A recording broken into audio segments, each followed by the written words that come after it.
찬양을 듣는데 그것이 생각납니다. 지금은 활동 잘하는 것 같은데 짐 캐리라는 유명한 배우가 있죠. 짐 캐리라는 배우가 있는데 그 배우가 한 말입니다. 세상 모든 사람들이 부자가 되었으면, 다 유명한 사람이 되었으면 좋겠다. 그러면은 그것이 어떤 삶인지를 알 테니까. 그 함축적인 거거든요. 많은 사람들이 꿈꾸는 게 뭐죠? 저 사람처럼 나도 부자 됐으면 좋겠어. 저 사람처럼 나도 유명해졌으면 좋겠어. 근데 짐 캐리 본인이 그렇게 유명한 사람 되었고 부자가 되었는데 삶은 전부 다 얻는 것보다 잃는 게 훨씬 많았더라 하는 그런 이야기거든요. 많은 사람들이 막 쫓아가죠. 뭔가 막 배워지고 싶어서 화려한 날갯짓을, 내 인생 나에게 주어진 이 한 번뿐인 인생 꽃을 활짝 피우리라 하는 그런 마음을 가지고 살고 싶을 텐데, 때로는 그렇지 못할지라도 여러분이 슬퍼하지 말고 좌절하지 마시기 바랍니다. 확 피었다 해서 유명해졌다 해가지고 그 사람이 행복하지는 않다. 그래서 여러분이 처지지도 않고 높아지지도 않은 그 중간의 삶을 사는 것, 그것이 어떻게 보면 제일 유익하고 평범하게 사는 것, 그런 삶이 오히려 우리에게 더 값진 인생 같다 생각이 듭니다. 여전히 뭔가 부족해서 오늘도 내가 쉬면 안 될 것 같은 그런 상태, 빨리 지긋지긋하게 벗어나고 싶은 마음도 들죠. 근데 그 상태가 오히려 우리를 더 살아있게 만들 수 있다라는 것을 생각할 때 여러분이 주님 안에서, 때로는 주님이 계시기 때문에 다른 것 화려하지 않아도, 내 인생 화려하지 않아도 저는 감사합니다. 이런 마음을, 이런 고백을 하면서 살아가는 저와 여러분 되시기를 소망합니다. 저도 주변에서 막 그래요. 제 가족들에서 제 어머니가 정말 몇 명의 목회자 막 이렇게 막 기도를 하시는데, 그런 것을 저는 막 염두에 두고 나는 뭐 몇백 명, 몇천 명, 몇만 그런 걸 꿈꾼 적이 없어요. 그렇게 막 되게 많은 사람을 뭐 이렇게 흔히 말해서 거느린 목회자가 되고 싶다, 그런 것을 열망을 품은 적이 없어요. 그래서 그런지는 몰라도요. 그런데 그것이 더 중요한 것이 아니라 하나님 앞에 더욱 진실하게, 더 거룩하게 제대로 된 쓰임을 받는 것이 나에게 주어진 길이 아닌가, 그 생각이 듭니다. 여러분도 주변을 보면은 실망할 수 있는 일이 많죠. 언제 그러나 내 숫자를 보지 마시고 하나님의 영광을 보시기를 바랍니다. 하나님의 은혜를 사모하시기를 바랍니다. 그렇게 할 수만 있다면은 나머지는 저절로 채워지는 거예요. 우리가 그것이 안 되니까 주변에 있는 근심 걱정들이 먼저 눈에 들어오고 그것 때문에 마음에 막 처짐을 가지고 있으면 다른 것도, 더 중요한 것들도 해결이 안 될 때가 많습니다.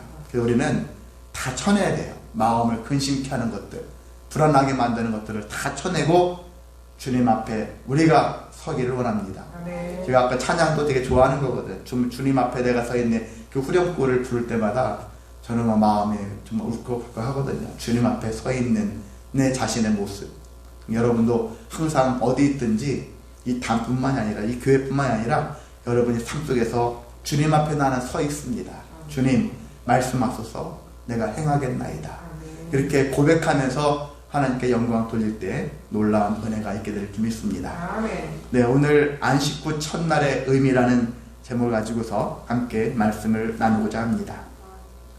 예, 안식 후 첫날, 제가 종종 가끔 떠오르는 단어거든요. 문장이거든요. 안식 후 첫날, 안식 후 첫날. 안식 후 첫날이라는 그런 문장이 성경에 사복음서에 다 나와 있거든요. 특히 예수님이 부활하신 날. 그래서 안식 후 첫날이라는 것은 안식일 그 다음 첫날을 얘기하잖아요. 그 첫날 하는데 사복음서에서 동일하게 안식 후 첫날이라는 말로 표현되어져요. 그래서 되게 유명한 구절이에요. 안식 후 첫날.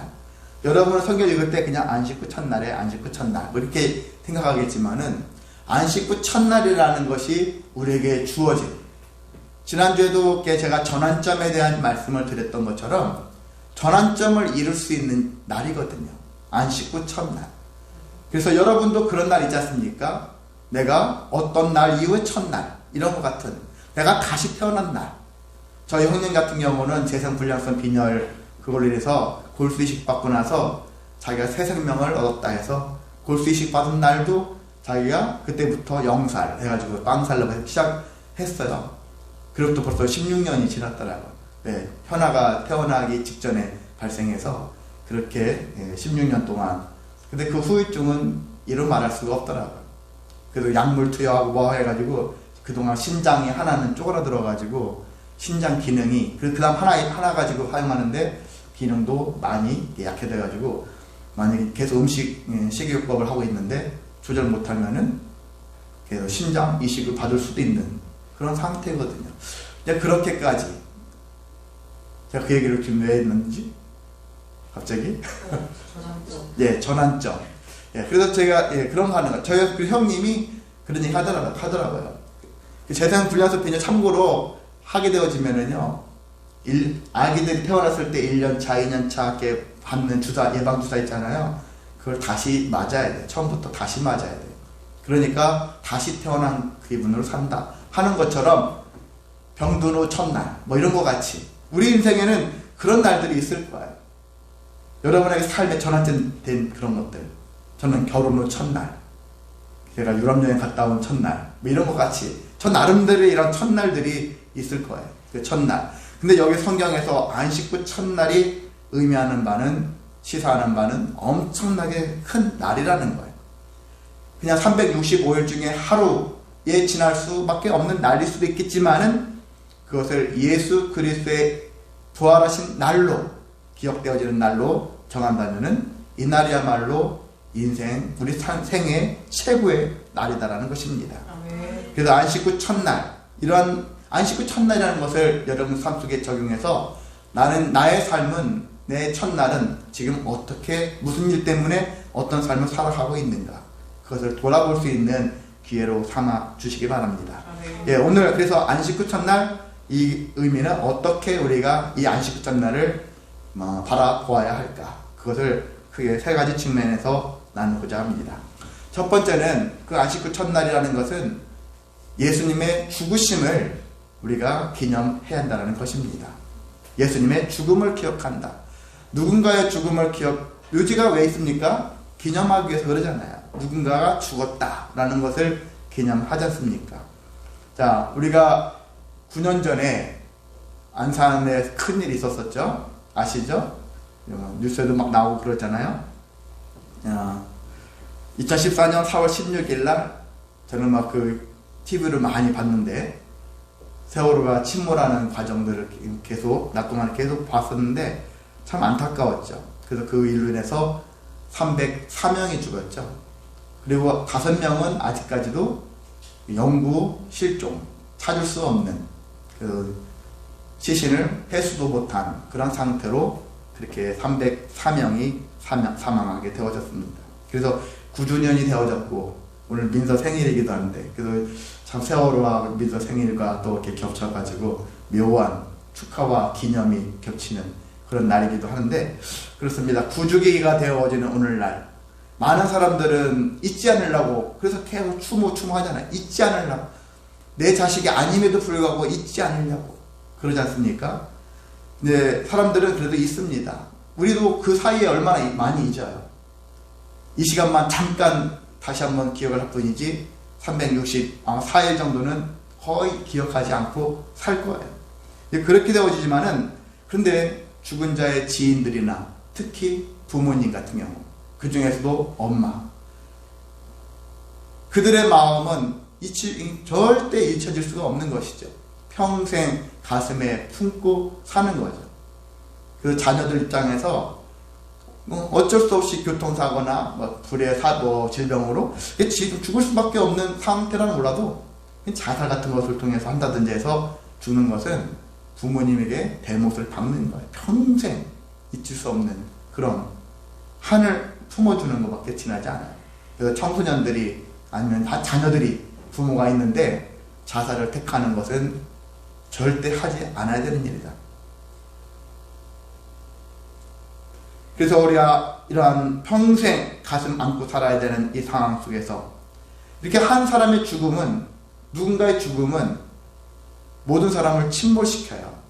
우리가 음주운전 사고 이런 것들도 막 뉴스에 많이 나오잖아요. 한 사람이 음주운전해가지고 어떤 아이를 쳐 죽였어요. 그러면 그 집안이 풍비박산 나는 거예요. 그 아이만 죽이는 게 아니라 그 집안 전체를 되게 힘들게 만드는 거거든요. 평생 힘들게 만들 수도 있는 거거든요. 그래서 우리가 음주운전 뭐 할 수도 있지, 그게 아니라 진짜 더 많은 사람들을 힘들게 하는 일이구나. 모든 것들을 침몰시키는구나. 이게 죽음이라는 것은 그렇습니다. 자, 예수님은 이 땅에 오셔서 화려하게 꽃을 피우실 줄 알았는데 제자들 입장에서는 그랬잖아요. 근데 피다만 꽃처럼 피려고 할 때 마치 급하게 꺼져버린 불꽃처럼, 몽우리처럼 존재하고 사라져버린 그분처럼 예수님이 가셨다는 거예요. 그래서 많은 사람들에게서는 실망스럽죠. 예수님에 대해서. 예수님이 이 세상을 변화시킬 줄 알았는데, 이 세상을 뒤바꿀 줄 알았는데 그냥 잠깐 한 3년 동안 세상을 떠들썩하게 만들더니 그냥 십자가에 못 박혀 죽어버린 존재. 그냥 역사 속에서 하나의 기억되어질, 그냥 추억할, 예전에 그런 사람이 있었었어 라고 하는 그런 존재로 기억될 만한 사람이 되었다는 것이거든요. 그래서 많은 사람들이 실망해서 예수님으로부터 불불이 흩어졌죠. 계속 떠났죠. 그런 와중에 예수님의 죽음을 끝까지 지켜낸 사람들이 있습니다. 그게 누구냐? 특히 이 마가복음에 보면은 3명의 여자들이 나와요. 3명의 여자들, 16장 1절에 보면 막달라 마리아, 야고보의 어머니 마리아, 또 살로메 하는데, 살로메는 야고보와 요한, 예수님의 제자 있잖아요. 야고보와 요한의 엄마예요. 그리고 여기 보면은 어떻게 보면은 막달라 마리아만 빼고 야고보의 어머니 마리아나 살로메 이런 여자들은 예수님과 친인척 관계에 있는 그런 관계들이에요. 사촌, 육촌 뭐 이런 거 있잖아요. 처가 쪽 아니면 또 이렇게 처가 쪽은 아니죠. 저기 하여튼 친척, 인척 이런 관계들에 있거든요. 그래서 특히 이제 막달라 마리아가 눈에 띄는데 마가복음에서 특별히 막달라 마리아를 많이 언급을 하죠. 이게 나중에 또 말씀드리겠지만은, 자, 이 3명의 여자들은 3일째 되는 날 아직 이른 새벽에 무덤으로 간 거예요. 왜 갔냐면은 아직 예수님을 떠나보내기에는 마음에 뭔가가 정리가 안 돼 있어요. 부활하실 것 아직 기대는 이런 것도 생각을 못했지만, 그래도 우리가 예수님 향품을 바르고 하고 칠하고 하는 그런 것들을 우리가 해서 예수님을 고이 보내드려야 되지 않겠는가. 마지막 기념을 하기 위해서 그렇게 가려고 했던 것이죠. 자, 그래서 자기들의 예수님에 대한 존경, 예수님에 대한 사랑, 그 애절함을 그걸로 표현해서 추모를 하기 위해서, 어떻게 보면 죽음을 기념하기 위해서 나아갔던 것입니다. 그런 마음으로 갔었는데 놀라운 일들이 생겼었죠. 이 여자들은 가면서 큰 돌이 그 동굴이 딱 나와가지고 우리 힘으로 저걸 열어가지고 안에 들어가지? 이런 고민을 하면서 갔었는데 가보니까 무덤이 열려있는 거예요. 돌문이 열려져 있는 거예요. 보니까 천사가 있었던 거예요. 성경에는 청년천사라고 그렇게 얘기하고 있어요. 한 청년이 5절에 보면 그게 청년이라고 표현하고 있는데 젊은 사람같이 존재가 돌문을 밀어내고 그 위에 앉아있는 거예요. 근데 그 천사가 여인들한테 무서워하지 말라. 십자가에 못 박히신 예수를 너희가 찾는 것을 내가 알고 있다. 근데 예수는 여기에 계시지 않아. 그리고 예수는 그가 말씀하신 대로 평상시 너희들한테 내가 다시 죽었다가 살아날 것이다 라는 것을 말씀했는데 그 말씀대로 살아나셨다 라고 얘기합니다. 그러면서 지금 예수님은 어디 계시냐면은 지금 갈릴리에 계셔. 갈릴리. 여러분 지도 보면은 갈릴리 있잖아요. 예수님이 주로 활동했던 지역 갈릴리. 그 갈릴리에 가 계시대요. 그래서 지금 이렇게 생각하면은 여러분이 생각할 수 있어요. 예수님이 언제 부활하셨습니까? 3일째 되던 새벽에. 이렇게 얘기를 하는데 맞을 수도 있고 틀릴 수도 있어요. 시간 상관으로 보면 예수님이 만약 인간적인 그 시간의 계산으로 따진다면은 갈릴리까지 가시려면은 시간이 꽤 있어야 되는 거죠. 적지 않은 거리예요. 하룻밤 사이에 가기가 좀 애매한 거리예요. 그런 거리인데 근데 예수님은 부활한 모습을 여러분 생각해 보세요. 부활체의 모습을 생각해 보시라는 얘기예요. 부활체. 단순하게 죽었다가 깨어난 우리 몸이라면은 제가 우리 집까지 가려면 여기서 달려가도 막 15분 가야 돼요. 걸어서 가면 20분 이상 가야 돼요. 시간이 필요해요. 근데 예수님의 부활하신 몸은 시간을 필요로 하지 않은 거거든요. 시간이 필요하지 않아요. 공간이 필요하죠. 공간의 제약을 받고 시간의 제약을 받는 부활체의 몸이 아니기 때문에 순간 이동이라는 걸 쉽게 얘기해서 순간 이동하실 수 있는 능력이 있는 거죠. 부활하신 몸이. 그래서 예수님이 갈릴리로 가셨다라는 것이 어떻게 그게 가능해? 일반 사람들은 그렇게 생각할 수 있어요. 근데 우리가 시간과 공간을 초월하시는 부활한 몸으로 부활했다는 사실을 알았다면은 순간 이동이니까 전혀 상관하지 않아요. 여러분도 지금도 정말 미국 갈 수 있으면 미국 갔다 올 수 있어요. 갔다가 점 찍고 올 수도 있어요. 이렇게 가능할 수 있는 부분이 있기 때문에 우리가 이런 관계를 생각할 수 있는 것입니다. 자, 예수님은 지금 갈릴리에 가 계시대. 갈릴리에 가셨기 때문에 너희들도 나중에 거기 가서 예수님을 만날 수 있게 된다 라는 얘기를 이 천사가 얘기를 해줍니다. 자, 너무나 기뻤어요. 기쁘면서 한편으로는 무섭죠. 그래서 마가복음에서는 8절에 여자들이 그 얘기를 들었는데 막 몹시 놀랐다라는 얘기예요. 놀라 떨었다고. 아니 세상에 이런 일이 뭐지? 하면서 놀라 떠는 거야.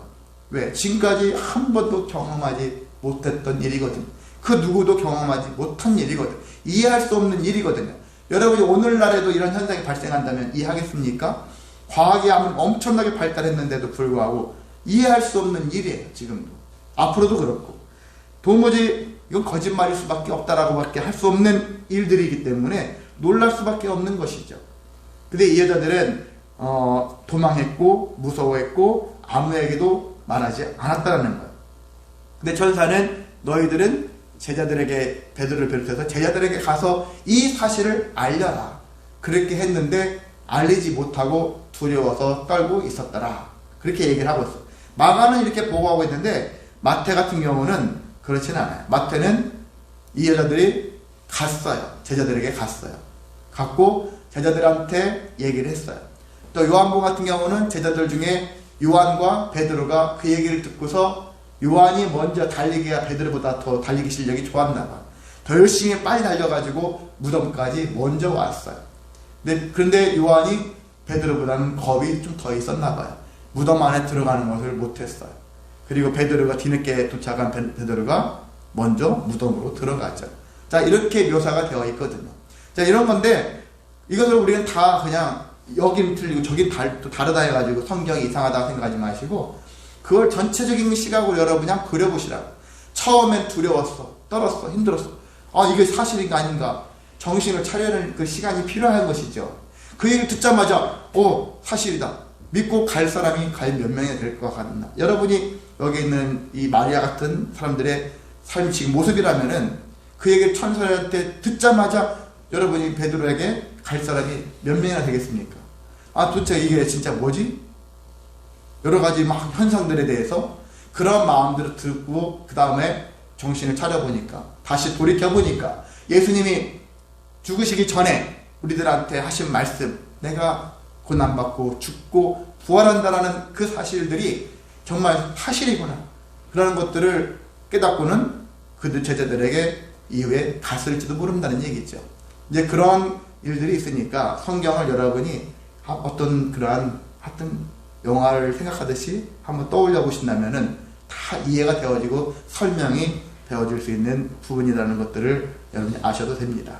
자, 도중에 가는 길에 갈릴리로 이제 베드로에게 가는 도중에 누구를 만났냐면은 마가복음하고 요한복음에서는 오늘 여기 7 귀신 들렸었던 막달라 마리아에게 예수님이 제일 먼저 나타나셨다라고 얘기하고 있고요. 또 다른 성경에서 마태복음 같은 경우는 다른 복음서에서는 여인들이에요. 그러니까 복수죠. 2명 이상의 복수들에게 예수님이 실제 예수님을 만났어요. 가는 도중에 예수님이 찾아오신 거죠. 갈릴리로 가면을 만날 거라 했었는데 갈릴리로 가는 아니면 제자들에게 가는 도중에 만난 거죠. 만나게 되어졌는데 이런 것들도 보면은, 근데 여기 마가복음에는 특별히, 요한복음에도 그렇고요, 막달라 마리아라는 여자를 주목을 해요. 특별히 이 여자를 더 중심으로 주목해서, 여기만 보면은 한 여자만 만난 것처럼 얘기되어지는데, 우리가 같은 그런 것 상황을 다 떠나서, 그래, 세 여자일 수도 있고 한 여자일 수도 있고, 그런 상황들을 여러분이 잘 아우러서 생각하시면 될 것 같고요. 그래서 이 막달라 마리아에게 나타나셔서, 또 여자들이 나타나셨는데, 이 여인들이 예수님을 보자 어떻게 했습니까? 마태복음에 보면은요, 예수님의 발을 붙잡고 경배했다 라는 얘기가 나와요. 발을 붙잡고 경배했다. 발을 붙잡고 경배를 했습니다. 그래서 이렇게 막달라 마리아는 7 귀신 들렸었던 여자예요. 귀신이 7마리가 있었던 여자인데, 예수님으로 인해서 귀신이 떠나간, 그래서 그 이후로 예수님을 섬기면서 여기저기 다닐 때마다 예수님을 수종들었던 여자예요. 막달라 마리아는. 그리고 아까 얘기한 다른 마리아, 살로메 이런 사람들은 예수님과 친인척 관계라고 하지만, 막달라 마리아는 별도의 여자. 그러니까 막달라 마리아는 피가 어떻게 보면 섞이지 않는, 가족들이 아닌 그러한 여자니까 이 막달라 마리아를 좀 더 부각을 시켰지 않았는가, 저 개인적으로 그렇게 생각을 해보기도 하는데, 이 막달라 마리아를 중심으로 이렇게 이 여인들이 예수님을 붙잡고 경배했다라 라는 이야기가 성경에 나와 있는 것입니다.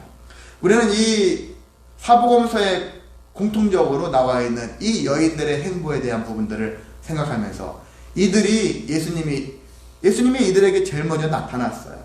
그래서 만나 주셨어. 근데 왜 이 여인들에게 제일 먼저 나타났을까? 라는 생각을 해보는 거예요. 근데 제가 얼마 전에 이제 약간 농담인데, 어떤 전도사를 이렇게 만났는데, 아마 엉뚱한 생각을 해봤대요. 예수님이 왜 여인들에게 제일 먼저 나타났을까? 했더니, 여자들이 입이 싸니까. 그래서 여기저기도 소문을 막 퍼뜨린 그런 측면으로서 좀 약간 엉뚱하게 얘기하더라고요. 그것은 좀 난센스고요. 그런 것보다는 여기 사모함 때문에, 예수님에 대한 애절함 때문에, 절박함 때문에, 간절히 사랑했기 때문에, 그 마음 때문에 예수님을 기념하려, 그 죽음을 기념하기 위해서 간 거예요. 나머지 제자들은 어디에 있을까요?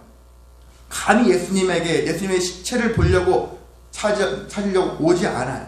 왜? 지금 다음 순서가 우리 차례다. 잡혀서 죽기에, 고문받기에 다음 차례가 우리 차례이기 때문에 우리는 할 수만 있으면 숨어야 되는 거예요. 그런 입장, 예수님을 추모하는 것은 마음속으로 추모하고 실제 현장까지 가는 것은 못 가요. 그랬는데 이 여자들은 간 거예요.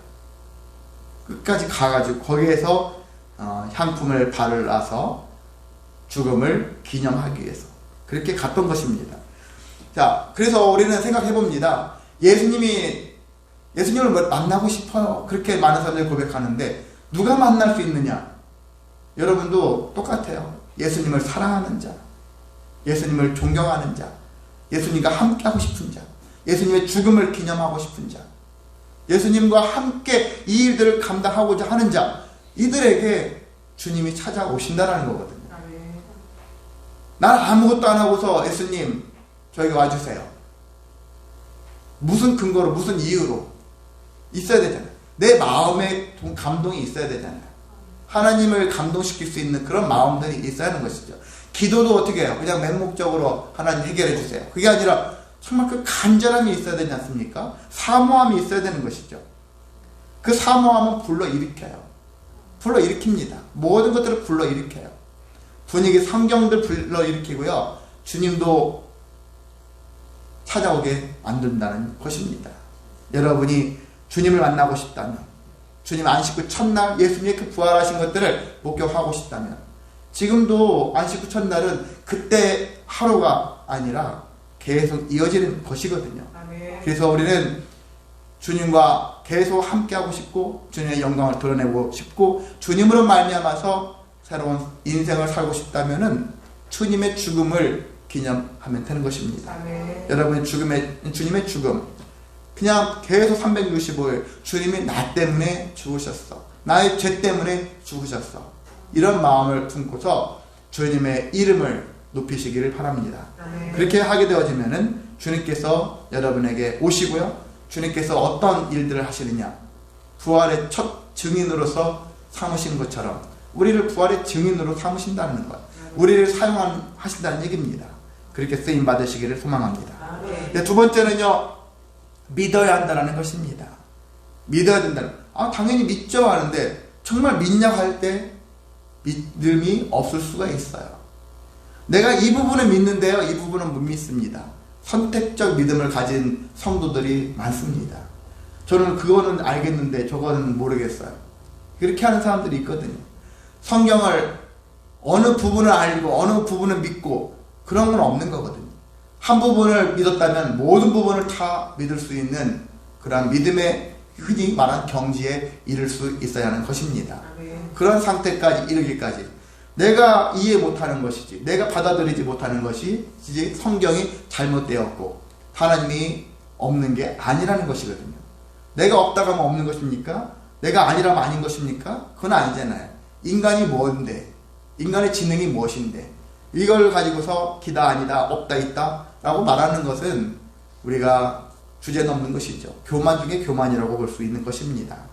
그래서 다른 건 몰라도 내가 다른 부분은 믿겠지만 베드로가 예수님의 물 위에서 뭐 걷는 거라든지 오병이라든지 뭐 이런 걸로 해가지고 한다든지 하는 이 수많은 현상들, 이것은 거짓말 같아. 못 믿겠어.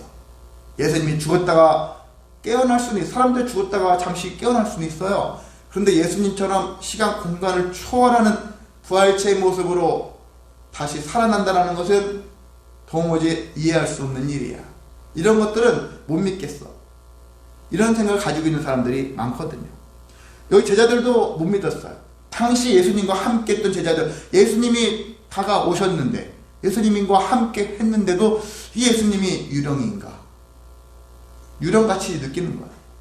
귀신 같은 육체가 없는, 내가 우리가 환상을 보고 있나? 하는 생각을 가질 정도로. 그러니까 오죽하면 예수님이 얘들아 구운 생선 좀 사오. 내가 배고파서 그래. 그게 아니라 무슨 의미로? 먹는 것. 나는 몸이 있는 부활체다 라는 것을 보여주기 위해서 일부러 먹는 거예요. 제자들 앞에서 누가복음 24장에 나와 있어요. 먹는 장면들이 나오잖아요. 생선을 달라고 하잖아요. 일부러 달라고 하는 거예요.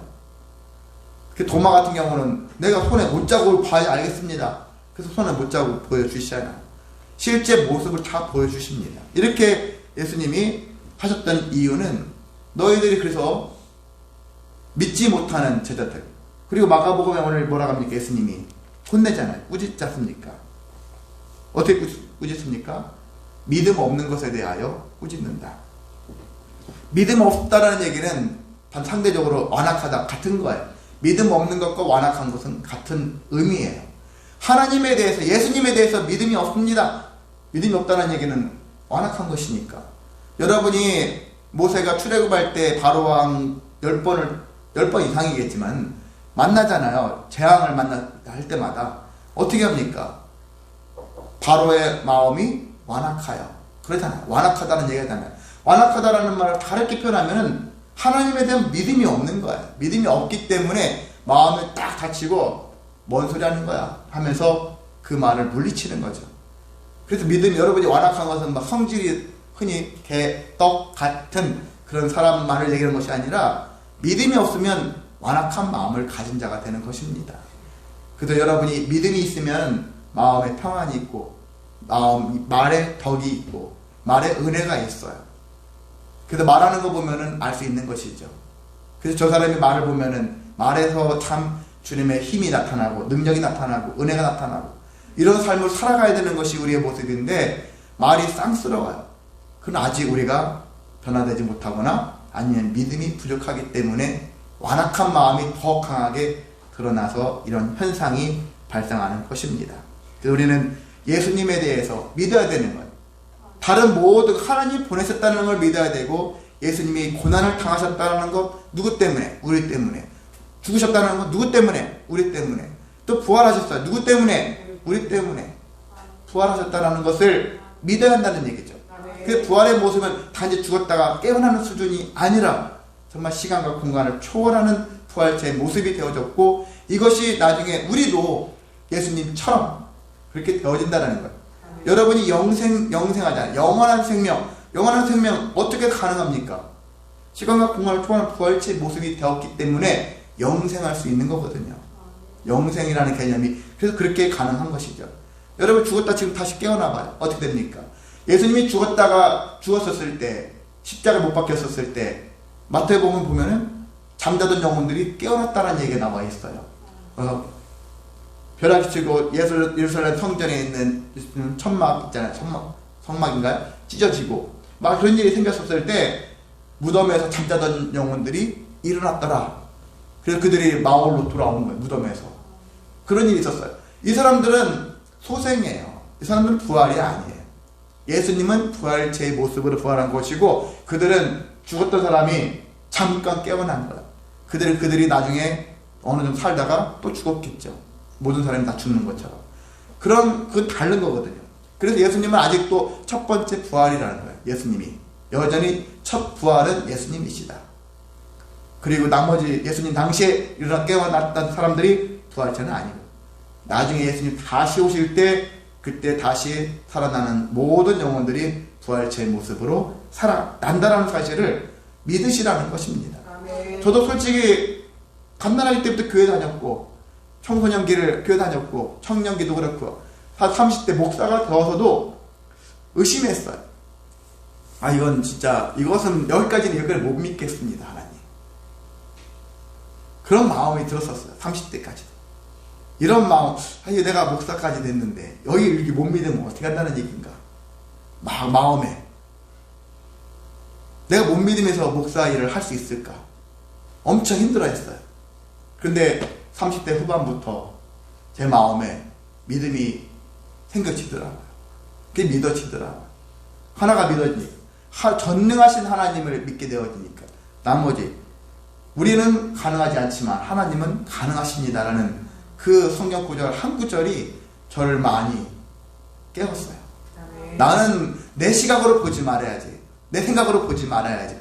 하나님의 역사인데 어떻게 나의 작은 소견으로 이걸 판단한단 말인가 하는 그런 생각이 드니까 성경이 더 이상 불가능은 없는 일이야. 하나님이 하신다는데, 하나님이 이 사건, 구원 사건을 얼마나 무엇보다 창조 이후에 얼마나 심혈을 기울이셨습니까? 창세기 1장 창조 사건, 하나님이 첫째 날 둘째 날 하면서 얼마나 그것을 심혈을 기울여서 세상을 만드셨냐고요. 그리고 인간들 타락했을 때 구원하기 위해서 아들을 보내셔서 죽게 하시기까지 그 모든 지혜를 다 짜서 예수님을 보내신 거거든요.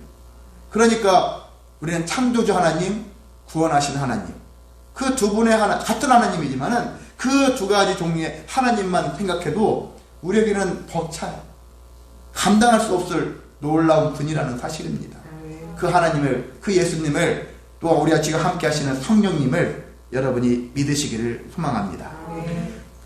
고린도전서 15장을 부활장이라고 하거든요. 고린도전서 15장을 보면은 바울이 그렇게 얘기합니다.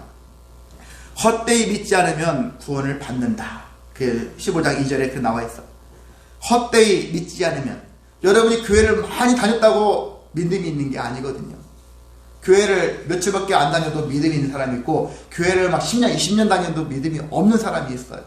기왕이면 여러분이 믿음을 가지시라는 이야기입니다. 아멘. 기왕이면 믿음을 가지라. 믿음이 있게 살아야 돼요. 헛되지 않게 해서. 그리고 3, 4절에 보면은 성경대로 예수님께서 죽으셨고 성경대로 다시 살아나셨다라는 사실도 믿어야 한다는 얘기죠. 아멘. 그리고 바울이 그럽니다. 내가 나된 것은 하나님의 은혜로 되었다라고 15장 10절에 고백하고 있거든요. 나의 나된 것은 하나님의 은혜라. 여러분이 지금 이렇게 되어진 게 누구의 덕입니까? 여러분의 부모님 덕입니까? 부모님 덕도 맞지만요, 근본적인 것은 하나님 덕분이다. 하나님 때문에, 하나님 덕분에 우리가 은혜로 지금 살고 있다는 것을 바울이 고백했던 것처럼 그런 고백을 하며 사시기를 바랍니다. 아멘. 우리가 다시 살아나지 못하면 바울이 15장, 그리고 15장의 부활장에 보면은 이런 얘기를 노골적으로 얘기하고 있어요.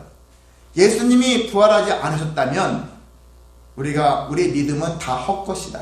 다 쓸데없는, 이 시간 다 쓸데없는 짓이다. 예수님 그냥 무시하고 자연인의 속에서 누구를 막 짓눌러가면서 내 뜻을 이루기 위해서 몸부림치며 사는 것이 더 유익하다 하는 거예요. 그게 더 유익한 거죠. 그런데 예수님이 우리를 위해서 오셨고 부활하셨다. 그렇기 때문에 우리가 믿음을 가져야 되고 주님이 명령하신 대로 명령에 순종하면서 살아야 되는 것이 우리가 마땅히 해야 할 일이다라는 것을 말씀하고 있으니까 여러분은 헛되지 않습니다. 헛된 일이 아니다라는 사실. 그래서 끝까지 주님을 떠나지 마시기 바랍니다. 아멘. 교회는 나중에 상황에 따라서 옮겨줄 수는 있어요. 그런데 주님만큼은 떠나면 안 된다라는 거예요. 그렇게 되어지시기를 소망합니다. 마지막 세 번째는 만민에게 복음을 전파하라는 것이거든요. 만민에게 복음을 전파하라. 안식 후 첫날이 되어졌어요. 그런데 예수님이 결국은 마리아, 막달라 마리아를 비롯한 마리아들에게 나타나셨지만 그 이후에 제자들에게 나타나셨어요. 나타나시면서 제자들을 찾으셨는데 왜 찾으셨을까? 예수님 입장에서는 좀 괘씸할 수 있어요. 이것들 봐라. 내가 이것들과 3년 동안 함께 하면서 그 누구보다 많은 정성을 쏟았는데 정작 내가 고난받고 죽으니까 나를 배신하고 나를 팔아넘기고 나를 배신하고 나를 부인하고 이런 거예요. 도망다니느라 바쁘고 숨느라고 바쁜 제자들의 모습이지 않습니까? 그 누구도 저도 주님과 함께 하겠습니다. 예수님 생전에 베드로가 제가 주님과 끝까지 하겠습니다. 이러한 그것을 끝까지 한 사람이 없는 거예요. 그런데 예수님이 다시 그들에게 찾아오시는 거예요. 그럼에도 불구하고. 그리고 그들을 다시 세워주시죠. 그 또한 그들에게 지상명령이라는 거 있잖아요. 마태복음 28장 아시죠? 지상명령. 너희는 모든 족속을 제자로 삼아. 아시죠? 그런 말씀에 따라서 복음을 전파하는 거예요. 누가복음 24장에 보면은 예수님이 승천하신 곳이 나옵니다. 참고로 이제 문제를 낸다면 여러분 예수님이 어디에서 승천을 하셨을까요? 제자들이 보는 앞에서 하늘로 쭉 올라가시면서 다 사라졌어요. 그 지역이 어딜까요? 베다니. 예수님이 제일 좋아했던 곳이라 했잖아요. 마르다, 나사로, 마리아, 삼남매가 살고 있는 그 동네에서 예수님 40일 동안 부활하신 다음에 40일 동안 머무시다가 제자들 앞에 보이는 가운데 사라지셨거든요. 근데 베단이라는 동네에서 사라지셨어요. 근데 사라지기 전에 마지막으로 더 제자들에게 말씀하신 것은 뭐냐면은 능력이 위로부터 입혀질 때까지 너희는 기다리라. 그 얘기를 또 쉽게 얘기한다면은 성령이 임할 때까지, 너희에게 임할 때까지 너희는 이 성을 떠나지 말고 기다려라. 그래서 그 제자들이 이렇게 정신을 차렸어요. 그 전까지는 긴가민가하고 다른 마음 품었던 이 자들이 예수님의 부활체의 모습을 보면서 이들이 한 일은, 예수님 떠난 이후에 한 일은 마가다라 방에서 열흘 동안 기도한 거예요. 아마 더 기도했을지도 모르는데 성령이 임했거든요. 열흘째 됐을 때 성령이 임해가지고 방언을 말하게 되어지고 뭐 예언도 말하게 여러 가지 현상들이 있었겠죠. 그리고 그 이후에 이 제자들을 보세요. 그게 사도행전이거든. 사도행전을 보면은 사도들이 부활 이후의 사건이거든요. 이 사건을 보면은 제자들이 옛날에 그 제자가 아니에요. 희한하죠? 부활한 예수님을 목격한 이후에 지난 한 40일 동안 제자들이 딴 사람이 되어버렸어요. 완전 딴 사람이 됐어. 그냥 도망다니게 급급하고 자기 생활에 급급했던 사람들이 다 그게 중요하지 않다. 주님을 위해서 완전히 헌신하는 모습으로 바뀌게 됐어요. 죽음을 불사하는 사람이 되어졌어요. 죽이려면 죽여라. 아주 그냥 그렇게 대범하게 오히려 복음을 전하면서 살고 있는 사람이 되었고 정말 부활의 증인의 삶을 살아낸 것을 볼 수 있습니다. 아멘. 그렇습니다. 우리가 이와 같은 믿음이 있잖아요. 아까 말씀드린 믿음, 예수님의 부활하신 것을 믿었다면 그 믿음이 헛되지 않았다면 우리에게는 전하지 말라고 해도 전할 수밖에 없거든요. 증인인데 어디 가서 증인되면 여러분 말하고 싶잖아요. 이것을 증거하고 싶어요. 그런 것 같이 왜 증인을 삶을 살아야 되느냐. 오늘 마가복음 마지막 거기 16절에 보면 믿는 사람은, 믿고 침례를 받는 사람은 구원을 얻을 것이고 믿지 않는 사람은 정죄를 받을 것이다 라는 얘기를 하고 있잖아요. 왜 만민에게 쓸데없는 짓을 하는 것이 아니라 구원받게 하기 위해서, 예수 이름을 믿게 해서 구원받게 하기 위해서 우리가 만민에게 복음을 전파하는 일들을 해야지 예수님이 안식 후 첫날이라는 그 의미가 우리에게 적용이 될 수 있다는 것입니다. 말씀을 정리하겠습니다. 오늘 아까 말씀드린 것처럼 우리의 모든 인생은 안식 후 첫날과 같은 인생이다. 제가 지난주에 BC와 AD에 대한 얘기 말씀드렸지 않습니까? BC, Before Christ, 예수 그리스도 이전, 주님이 오시기 이전에, 그리고 AD는 라틴어로 아노 도미니 해가지고 그리스도의 해 하잖아요. 주님의 해, 그리스도의 해. 그것은 어떤 주일날, 어떤 그 날만 하는 것이 아니라 모든 날이 다 주님의 날이다 라는 것과 같은 것처럼 안식 후 첫날, 예수님 그때 당시에 부활했던 그 날만을 기억하는 것이 아니라 오늘날 우리의 모든 날들은 AD와 같다. 그리스도의 해, 그리스도의 날과 같다. 이런 마음을 여러분이 품으셔야 하는 것입니다. 아멘. 그래야지만이 주님이 나를 위해서 오셨고 나를 위해서 부활하신 날이다. 오늘도 부활하신 날이고 내일도 부활하신 날이다. 이런 마음을 가지고, 그럼 우리가 어떻게 죽음을 기념하고 여기에 그 부활하심을 믿고 그리고 우리에게 주신 사명을 감당하며 사는 것이 우리에게 주신 은혜다, 인생이다라는 것들을 우리가 기억할 수 있는 것입니다.